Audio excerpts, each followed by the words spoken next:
following is a paid political announcement. This is Marty Dolan. I ran against Jamal Bowman and AOC because I believe New York City needs to turn away from socialism after 5 years of disastrous policies. Now I'm running for public advocate so we can get New York City back to basics and focus on the municipal excellence you deserve. Go to martydolan.org to find out how you can help. I'm Marty Dolan. I approve this message, paid for by Marty Dolan for office.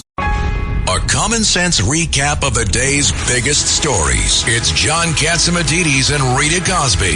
Katz and Cosby on 77 WABC. And joining us now is Lieutenant General Keith Kellogg, who was former national security advisor under President Trump and also there with Vice President Pence.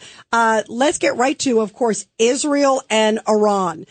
Joe Biden telegraphing, General, okay, you can go after the oil fields. Don't go after the nukes. What is he doing? How much is he undermining Israel by doing this? Yeah, Rita, it's great to be with you. Look, this is amazing to me. What he's saying that needs to be, the term he used, is he needs to say, he said, well, it needs to be a proportionate response, kind of tit for tat. You know, what he's not reading the cards very well. Let me go back for a second. The Israelis have a doctrine. They call it dahiyya. And dahiyya means disproportionate escalation. What do we mean by that? Well, they take out the leadership of Hamas, who's in Tehran. They take him out. They take out Hassan Nasrallah, the leader of Hezbollah. They take out his number two. They take out basically 16 of his 17 commanders. They use pagers and take out people of consequence, the leaders. He's not afraid to do that. They fly 2,000 miles to take out targets in Yemen against the Houthis. And now the Iranians have fired missiles, a huge barrage of missiles into Israel, and he wants to be proportionate. The answer is no. I think what you're going to see after the Jewish New Year is over, I think you're going to see a potential strike in two areas. The potential is one, they go after the supreme leader of Iran, Khamenei. We said that we were going to do that after we had killed, President Trump said, after they killed Soleimani, and they came back hard, we're going to go back hard on them and go after the supreme leader. The second thing he can do, and they go after, there's three really nuclear sites. There's Natanz, Esfahan, and Fordow. And all of them are what they call hard and deeply buried targets, but they can get to them. And I think that's the crown jewel. That's the one thing the Iranians want to protect. And they should now understand that the Israelis can get to those if they really wanted to. They've kind of proven that. They've got the guts to do it as well. And then they've been helped out. The Israelis have been helped that the Iron Dome and the three interrelated systems that you've got, which is the Arrow system, the David Sling system, and the actually Iron Dome system, those interrelated air defense systems can actually block the Iranian attacks, which are pretty good. What we need to do is say, if you attack again, and we will continue to use force to protect Israel the best we can. So I'll close the circle by saying I think they're going to respond. They're going to respond forcefully because they've got a doctrine that says that. They have done it historically, recently, and there are some very good targets there, and Netanyahu wants to do it. You know, Netanyahu really has become Churchillian in the way he's reacted and how he's led Israel. And the last thing I'd close with was saying, you know, you misread these guys. You misread Israel. When he stood on the podium at the UN General Assembly at UNGA recently, and he talked about Iran, he talked in biblical terms. He talked about Moses, and he talked about the book of Samuel. When he talks in biblical terms, you need to understand the depth of what they're talking about in the fight. You know, remember at the start when this all started over a year ago with 7 October, he said, there's a time for war and there's a time for peace, and now is a time for war. That's Ecclesiastes 3. People need to understand the depth of this fight, and it's just not a quid pro quo. It's not proportionate. This is an existential fight for Israel. What about, we need to support it. General, what about also Biden, who just seems to be all over the place when it comes to Israel and sort of saying, well, I told them this, and then the other day, right after what happened with the attack by Iran, you know, you get 200 missiles coming in, and Biden says, well, we should have a ceasefire. I mean, that's like saying to us after 9/11, oh, we would like a ceasefire. I mean, that's outrageous. Oh, I mean, look, this is look, this is actually Munich 1938 all over again.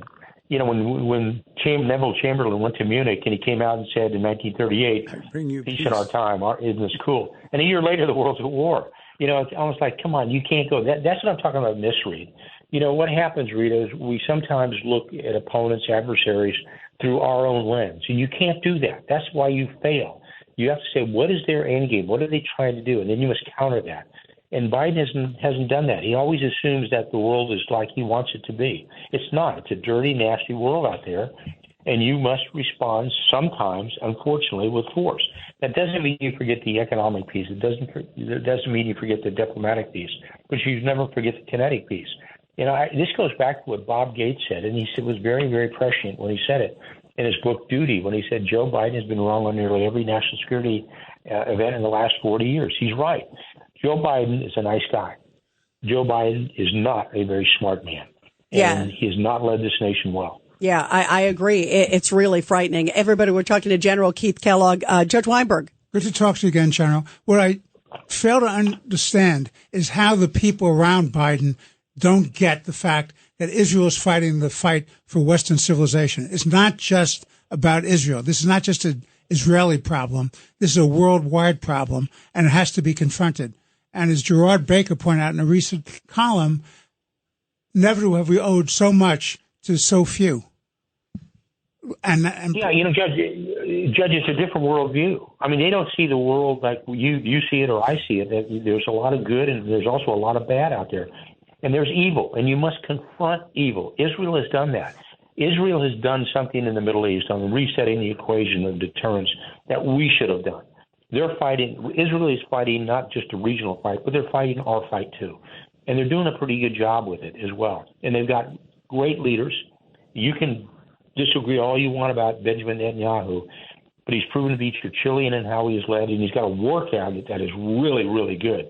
His senior military officer, a guy named Halevi, is off the charts good, as well as his Secretary of Defense, Minister of Defense, Gallant. And I think that's what they're doing. They understand the depth of this. People forget Israel and compare to the United States demographically. Every time they lose a soldier, that's like us losing 30. So they lose, it's a demographic separation of 30-1. And I said, they're fighting this great fight. They're losing a lot of people. Understand what they're losing. They're losing proportionally something that we wouldn't accept at all. And then the adversaries, the Iranians, shoot missiles at our people, and nothing happens. Look, when they killed the Iranians, when Hamas killed Hirsch Pollin, one of the American hostages, that was intolerable. We should have done. That's when we should have said, gloves are off. It's all done. We're finished with this. And the fact is, we haven't even talked about the other 4 Americans that have been held hostage. To me, if you hold an American hostage, I go back to what President Trump said in the State of the Union in 2020 when he made the comment, if you attack an American, your life is forfeit. And he proved that time and time again. And that's what needs to happen. What did they do? They killed an American? Hirsch Pollin? General, hostage, and nothing happened. General, the Iranians have warned Israel, don't cross the red line. What does that mean? Well, I think what they're afraid of is the red line they're talking about is their nuclear facilities. And I would tell them, we don't recognize red lines. We're coming at you, period. I think that's their fear. They're actually, I really believe this. The Iranians are quite nervous. I mean, you've got Khamenei, the senior supreme leader, hiding in a bunker right now. They realize that the gloves are off with the Israelis, and they're afraid of losing their nuclear capacity. They're reaching at 80%. Some of the intelligence people I talk to are afraid that something could happen this weekend. Well, I wouldn't be surprised if something doesn't go down this weekend. I don't think it'll happen on Saturday, but it might happen on Sunday or Monday. Look, Judge, they're enriching. The Iranians are enriching uranium at 80%. That's what you're almost a true weapons grade, which is 90%. Look, when you enrich uranium for commercial use, it's 3 to 5%. When you look at a nuclear reactor, that's enriched uranium at 5%. If you're going 60, 70, 80%, there's only one reason you're enriching at that level, and that's to create a nuclear weapon. And if you get a nuclear weapon, if Iran gets a nuclear weapon in the Middle East, it's totally destabilizing. The Saudis will get one. The Emiratis are going to get one. Everybody else is going to get one. And you talk about destabilization because you treat a nuclear power significantly different than you treat a non-nuclear power. And that's what I mean. The Israelis are carrying the fight for us.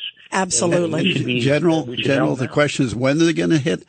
Monday, October 7th. That will be a meaningful date. That's a meaningful date. It would be, and I'll tell you, that was one put on your calendar. I don't think they're obviously they haven't done it, and I think you want to send a signal to the world. Wouldn't that be a great signal? And I'm not a hawk in that sense, but I'm saying there's good and evil in the world, and they're evil, and the Israelis are fighting the good fight. And we said in 1945, never again. Well, what did Netanyahu say a year ago? Never again is now. And we should understand that. And the fact that we don't, and we try to make some type of equilibrium is wrong. Yeah, I agree. I agree. Decide and go with it. Absolutely. General, we thank have you. to take a break. Thank you so much. Thank you, General. Thank you so much.